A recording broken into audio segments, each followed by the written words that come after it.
Magandang araw mga ka-TH. Meron tayong dito, Yamashita notebook. So ito ay isang treasure book para to sa mga gustong matuto ng sa pagte-treasure hunting. So ito yung niya, yung table of contents. Yan. Yan yung mga mga table of contents niya. Tapos siya, 200 wait lang, nasa mga 310 pages. Yan. So bukas tayo ng mga dito, mga laman.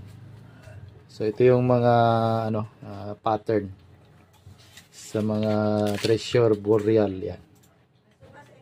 Yan. So sa mga interested nito mga ka-TH, maaari kayong mag-text or tumawag sa number na nakalagay sa screen. So ito yung inulit ko, ito yung Yamashita notebook. Yan.